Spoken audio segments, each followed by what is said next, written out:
எந்தவொரு நாட்டின் பலமும் எதிர்காலமும் அதன் மக்களுடன் பிரிக்க முடியாத வகையில் பிணைந்துள்ளது.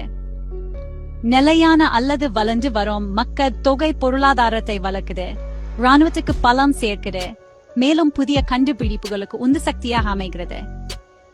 குடிமக்களின் எண்ணிக்கை குறைய தொடங்கும் போது நுட்பமான ஆனால் ஆழமான நெருக்கடி உருவாது. இது வெறும் வரைபடத்தில் காலியான இடங்கள் பற்றியது மட்டுமல்ல, இது ஒரு நாட்டின் இருப்புக்கே ஒரு அடிப்படை சவாலாகும். சுருங்கி வரும் மக்கள் தொகை என்பது குறைந்த பணியாளர்களை குறிக்கிறது. இது பொருளாதார தேக்க நிலைக்கு வழிவகுக்குது.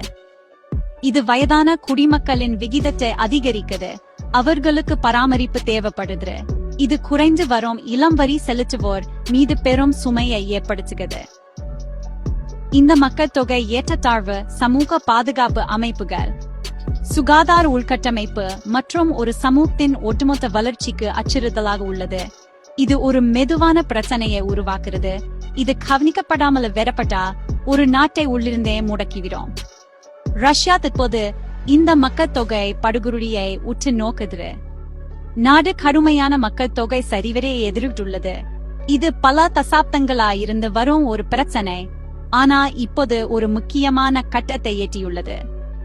நாட்டின் பிறப்பு விகிதம் கடந்த 20 ஆண்டுகளுக்கும் மேலா இல்லாத அளவுக்கு குறைந்துள்ளது. அதே நேரத்தில் இறப்பு விகிதங்கள் தொடர்ந்து அதிகமாக உள்ளன. இது பிறப்பவர்களை இறப்பவர்கள் அதிகமா இருக்கும் ஒரு ஆபத்தான இடைவெளியை உருவாக்குறது. இதனால் மக்கள் தொகை ஆண்டுதோறும் சுருங்குது. இந்த நெருக்கடியின் வேர்கள் சிக்கலானவை. சோவியத் பிந்தைய சகாப்தத்தில் ஏற்பட்ட பொருளாதார ஸ்திரமின்மை, மாறிவரும் சமூக விதிமுறைகள் மற்றும் எதிர்காலம் பற்றிய பொதுவான நிச்சயமற்ற உணர்வு ஆகியவை பலரை குடும்பம் தொடங்க அல்லது விரிவாக்க தயங்க வைத்துள்ளது. சமீபத்திய புவிசார் அரசியல் நிகழ்வுகளால் நிலைமை வியத்தகு முறையில் மோசமடைந்துள்ளது. உக்ரைனில் நடந்து வரும் போர் பெரும் இழப்பை ஏற்படுத்தியுள்ளது. நூறாயிரக்கணக்கான இளம் ரஷ்யான்கள் போர்க்களத்தில உயிரிழந்திருக்கலாம் என்று மதிப்பிடப்பட்டுள்ளது. போரின் நேரடி உயிரிழப்புகளை தாண்டி இந்த மோதல் ஒரு குறிப்பிடத்தக்க வெளியேற்றத்தை தூண்டியுள்ளது. மேலும் நூறாயிரக்கணக்கானோர், குறிப்பா படித்த மற்றும் திறமையான இளம் தொழில் வல்லுநர்கள், கட்டாய ராணுவ சேவையை தவிர்க்க அல்லது அரசியல் சூழ்நிலைக்கு எதிர்ப்பு தெரிவித்து நாட்டை விட்டு வெளியேறியுள்ளனர். இந்த அறிவாற்றல இழப்பு மற்றும் இள ஆண்களின் இழப்புக்கு குழந்தைகள் பிறக்க எதிர்பார்க்கப்படும். மக்கள் தொகை குழுவை மேலும் அழிச்சுவிட்டு மக்கள் தொகை சரிவை விரைவுபடுத்தி கிரெம்லினுக்கு நெருக்கடியை ஆழப்படுத்தியுள்ளது.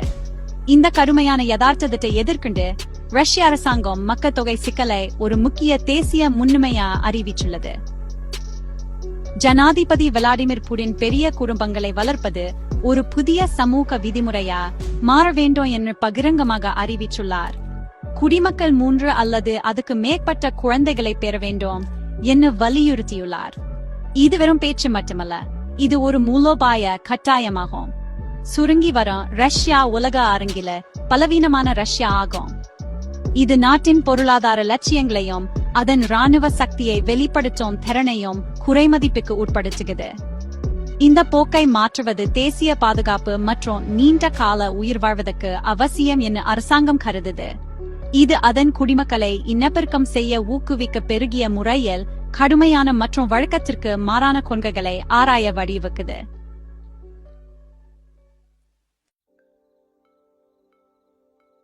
தனது சுருங்கி வரும் மக்கள் தொகையை எதிர்த்து போராடுவதற்கான ஒரு துணிச்சலான மற்றும் சர்ச்சைக்குரிய நடவடிக்கையா ரஷ்யா ஒரு புதிய கொள்கையை அறிமுகப்படுத்தியுள்ளது.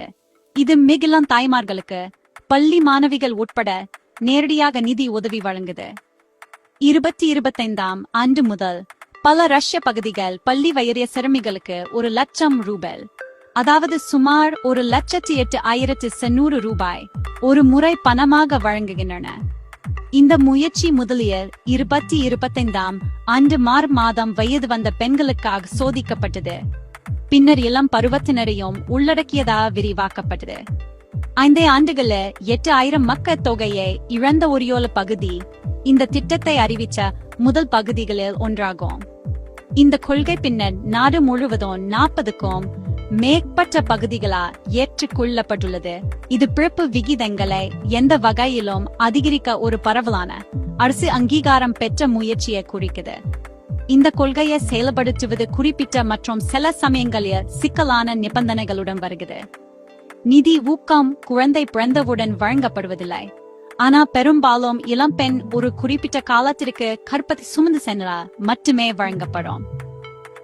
உதாரணமா வோரோனேஜ் பகுதியில கர்ப்பாலத்தின் 12வது வாரத்துக்கு பிறகு தாய் கருக்கலைப்பு செய்யாவிட்டா மட்டுமே பணம் வழங்கப்படுகிறது. இது விருப்பமான கருக்கலைப்புக்கான சட்ட வரம்பை கடந்ததாகும். இது நிதி உதவியை கருக்கலைப்பை கைவிடும் முடிவோடு நேரடியாக இணைக்கிறது. இது கருவுறுதல் உரிமைகளை கட்டுப்படுத்துவதற்கான அரசாங்கத்தின் பரந்த பிரச்சாரத்துல ஒரு தெளிவான கருவியா அமைகிறது. இந்த உத்தி ஒரு பெரிய உந்துதலின் ஒரு பகுதியாகும். இதில் தனியார் கிளினிக்குகள் கருக்கலைப்பு செய்வதை தடை செய்வதும் 1. அரசு குழந்தை இல்லாத பிரச்சாரம் என்று அழைப்பதை சட்டவிரோதமாக்குவதும் அடங்கும். இந்த கொள்கை ஆபத்தான மக்கள் தொகை புள்ளிவிவரங்களுக்கு நேரடி பதிலாகும். 2023 ஆண்டில் ரஷ்யாவின் மொத்த கருவுறுதல் விகிதம் ஒரு பெண்ணுக்கு வெறும் 1.41 குழந்தைகள் மட்டுமே. தற்போதைய மக்கள் தொகையை பராமரிக்க தேவையான 2.05 விட இது மிக குறைவு. அரசாங்கத்தின் சொந்த புள்ளி விவர வல்லுநர்களின் கணிப்புகள் மோசமாக உள்ளன. தற்போதைய போக்குகள் தொடர்ந்தா ரஷ்யாவின் மக்கள் தொகை 2050 ஆண்டுக்குள் 140 மில்லியனில் இருந்து 130 மில்லியனா குறையக்கூடும் என்று கணிக்கப்பட்டுள்ளது. ஜனாதிபதி புடின் சோவியத் கால தாய்மை பதக்கத்தை மீண்டும் கொண்டு வந்துள்ளார். இது 10 அல்லது அதுக்கு மேற்பட்ட குழந்தைகளை வளர்க்கும் பெண்களுக்கு வழங்கப்படும் விருது. இது அரசாங்கத்தின் அவநம்பிக்கையை அடிக்கோடிட்டு காட்டுகிறது. பள்ளி மாணவிகளுக்கு வழங்கப்படும் பணம் ரஷ்ய குடும்ப வாழ்க்கையை ஃபண்டமெண்டலி மாற்றியமைக்கும் ஒரு விரிவான அரசு சார்ந்த பிரச்சாரத்தின் மிக தீவிரமான நடவடிக்கைகளை ஒன்றாகும். இருப்பினும் இந்த கொள்கை பொதுமக்களிடையே ஆழமாக பிளவுபட்ட எதிர்வினையையும் நிபுணர்களிடமிருந்து குறிப்பிட்ட விமர்சனத்தையும் சந்தித்துள்ளது.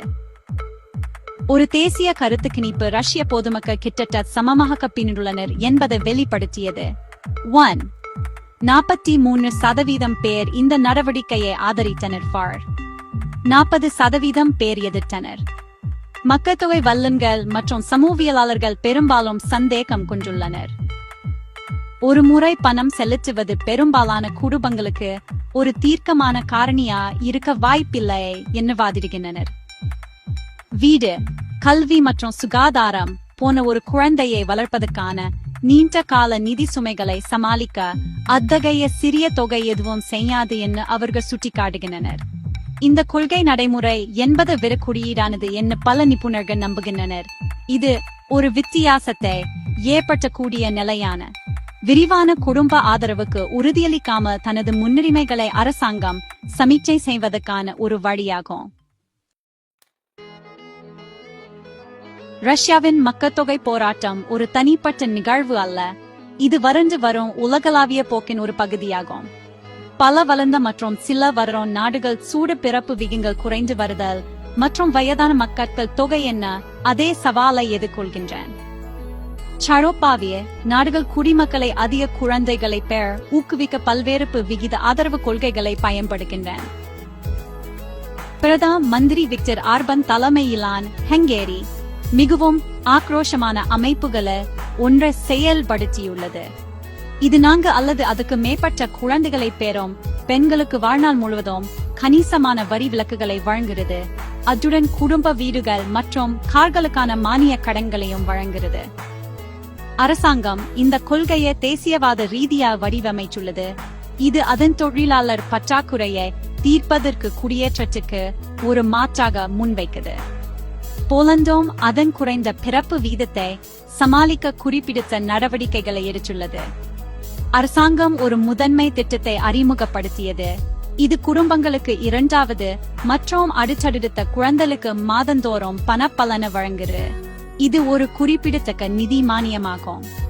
இந்த கொள்கை பெரிய குடும்பங்களை உருவாக்குவதில் தம்பதிகளை தடுக்கும் பொருளாதார அழுத்தங்களை குறைப்பதை நோக்கமாக கொண்டுள்ளது. அதேபோல் அட்லாண்டிக் முழுவதும் இந்த பிரச்சினை அமெரிக்காவில் அரசியல் விவாதத்தில் நுழைந்துள்ளது. முன்னாள் ஜனாதிபதி டொனால்ட் ட்ரம்ப் புதிய தாய்மார்களுக்கு $5,000 ஒரு முறை குழந்தை போனஸ் வழங்கும் திட்டத்தை முன்மொழிந்துள்ளார். இதை ஒரு குடும்ப ஆதரவு அமெரிக்க ஆதரவு கொள்கையாக வடிவமைத்துள்ளார். இந்த எடுத்துக்காட்டுகள் ஒரு தெளிவான வடிவத்தை காட்டுகின்றன. அரசாங்கம் தனிப்பட்ட குடும்ப முடிவுகளை பாதிக்க ஒரு முதன்மை கருவியா நேரடி நிதி சலுகைகளை பெருகிய முறையில் பயன்படுத்துகின்றன. இந்த கொள்கைகளுக்கு பின்னா உள்ள நோக்கங்கள் உலகளவில் ஒற்றவை. குறைந்து வரும் தொழிலாளர் சக்தி, பொருளாதார உற்பத்தி திறன் மற்றும் ஒரு நாட்டின் உலகளாவிய போட்டித்திறனுக்கு அச்சுறுத்தல உள்ளது. வயதான மக்கள் தொகை, ஓய்வூதியம் மற்றும் சுகாதார அமைப்புகள் மீது தாங்க முடியாத சுமையை ஏற்படுத்துகிறது. இவை குறைந்து வரும் இளம் தொழிலாளர்களின் அடிப்படையில் நிதியளிக்கப்படுகின்றன. குறிப்பிட்ட புவிசார் அரசியல் லட்சியங்களை கொண்ட நாடுகளுக்கு ஒரு சிறிய மக்கள் தொகை இராணுவத்துக்கான சாத்தியமான ஆட்களின் எண்ணிக்கையும் குறைக்கிறது. எனவே அதிக குடிமக்களுக்கான போட்டி, பொருளாதார தேக்கநிலை மற்றும் தேசிய செல்வாக்கின் சரிவுக்கு எதிரான ஒரு பந்தயமாகும். இந்த அரசாங்கங்கள் மக்கள் தொகையை ஒரு சமூக பிரச்சினையாக மட்டுமல்லாமல் ஒரு அவசர தேசிய மற்றும் பொருளாதார பாதுகாப்பு விஷயமாகவும் பார்க்கின்றன. இருப்பினும் இந்த திட்டங்களின் செயல்திறன் தீவிர விவாதத்துக்கு உட்பட்டது. சில நாடுகள் நிதி சலுகைகளை அறிமுகப்படுத்திய பிறகு தங்கள் பிறப்பு விகிதங்கள்ல தற்காலிக அதிகரிப்பை கண்டாலும் இந்த விளைவுகள் பெரும்பாலும் குறுகிய காலமே என்று விமர்சகர்கள் வாதிடுகின்றனர். அத்தகைய கொள்கைகள் ஏற்கனவே அதிக குழந்தை விரும்பியவர்களை விரைவாக குழந்தைகளை பெற மட்டுமே தூண்டக்கூடும் என்னும், குழந்தைகளை பெற விரும்பாதவர்களின் மனதை அடிப்படையில மாற்றாது என்னும் அவர்கள் கூறுகின்றனர்.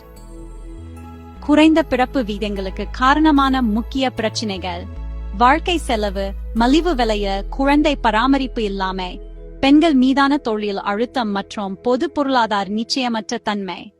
ஒரு முறை பணம் செலுத்துதல் அல்லது மாத ஊக்கத்தொகை மூலம் மட்டுமே தீர்க்கப்படுவதில்லை.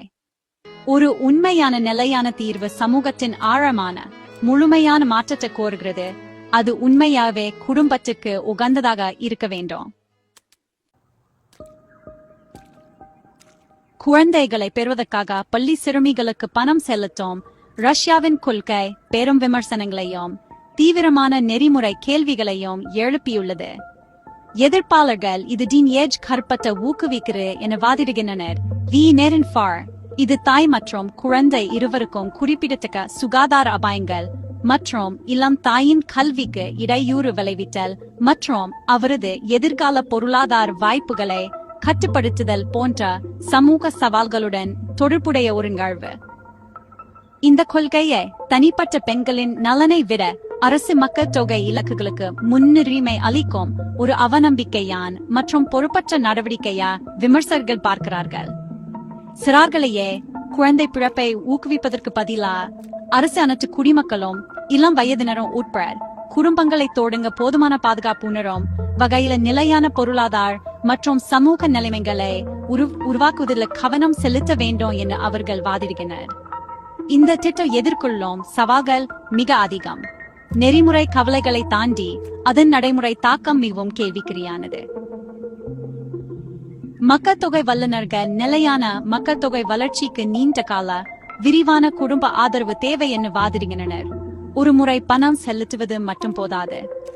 இதுல மலிவு விலையில வீட்டு வசதி, உயர்தர பொது கல்வி, அணுகக்கூடிய சுகாதாரம் மற்றும் தாராளமான பெற்றோர் விடுப்பு கொள்கைகள் ஆகியவை அடங்கும். இந்த வலுவான ஆதரவு உள்கட்டமைப்பு இல்லாமல் ஒரு முறை பண ஊக்கம் மக்களை அதிக குழந்தைகளை பெற தூண்ட வாய்ப்பில்லை. குறிப்பாக கருவுறுதல் விகிதத்தை அதிகரிக்க முக்கியமான இரண்டாவது அல்லது மூன்றாவது குழந்தையை பெற. இந்த கொள்கை ஒரு விலையுயர்ந்த மற்றும் சர்ச்சைக்குரிய தோல்வியா மாறும் அபாயம் உள்ளது. ரஷ்யாவின் மக்கள் தொகை போக்கை மாற்றுவதற்கு சிறிதும் உதவாது. அதே நேரத்தில் அது மிகவும் பாதிக்கப்படக்கூடிய இளம் குடிமக்களுக்கு தீங்கு விளைவிக்கும். இந்தியாவை பொறுத்தவரை நிலைமை ஒரு கடுமையான மாறுபாட்டை அளிக்கிறது, ஆனால் அதன் சொந்த எதிர்கால அபாயங்களுடன். தற்போது இந்தியா ஒரு மக்கள் தொகை ஈவுத்தையிலிருந்து பயனடைந்து வருகிறது. உலக நிலைய மக்கள் தொகைகளில் ஒன்றாகும். இந்த பெரிய இளைஞர் தொழிலாளர் சக்தி பொருளாதார வளர்ச்சிக்கு ஒரு சக்தி வாய்ந்த இயந்திரமாகும். இருப்பினும் இந்த நன்மை நிரந்தரமானது அல்ல. இந்தியா வரும்போது அதன் பிறப்பு விகிதமும் குறைந்து வருகிறது. இந்த போக்கு சரியான திட்டமிடல் இல்லாமல தொடர்ந்தால் இந்தியா இறுதியில ஜப்பான் மற்றும் பல மேற்கத்திய நாடுகளை போன்ற அதே பிரச்சனையை எதிர்கொள்ளக்கூடும் என்று நிபுணர்கள் எச்சரிக்கின்றனர். மக்கள் தொகை விரைவா வயதாகி பெரிய வயதான மக்கள் தொகையை ஆதரிக்க குறைந்த தொழிலாளர் சக்தியை விட்டு செல்லும் ஒரு மக்கள் தொகை சரிவு. இது புதுமை மற்றும் உற்பத்தி திறனை தடுக்கலாம். இன்றைய பலத்தை எதிர்கால பொறுப்பாக மாற்றும். இறுதியில குறைந்து வரும் மக்கள் தொகை ஒரு சிக்கலான உலகளாவிய சவால். இதுக்கு எளிதான பதில்கள் இல்லை.